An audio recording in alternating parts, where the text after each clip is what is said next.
Good morning, Malcolm, and good morning to all of you at home. Joining you this morning from West Bloomfield. Tell you what, we've been talking to artists from all over, from Rochester, Minnesota, from Florida, now Nashville, Tennessee. Louis Colombarini joining us from Nashville, just outside of Nashville. Talk about your kind of art and what you do, because this kind of looks like metal, but it's not. It's clay. It's a look and technique I came up with about 8 years ago. What I'm doing is a neo-primitive firing, which is I apply a copper pigment to my clay, then I bury them in sawdust, and I happen to use an old refrigerator as my firing chamber.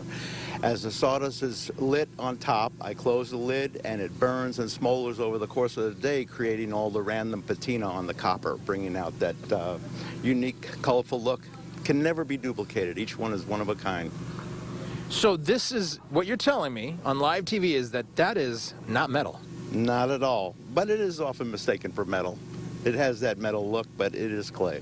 So take me through these three pieces. You have three pieces here. Begin with that that square piece down there. What are we looking at there? Okay, this is a tile that we're impressing with while it's still wet.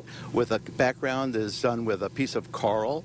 And then the wheat pattern is carved with a loop tool after the background is put in.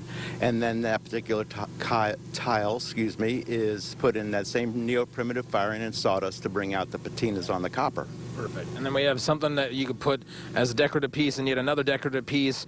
I would almost call that a vase, but that tells you how lack of art I have in my life. But anyway, if you're interested in this art and you want to come out here and you want to buy some of these pieces from any of the artists that we've showcased all morning long, you can do so. All of this begins in about 30 minutes at 10 a.m. We're at the corner of Powers and Daly in West Bloomfield. Cost to get in $5. Children 12 and under get in free.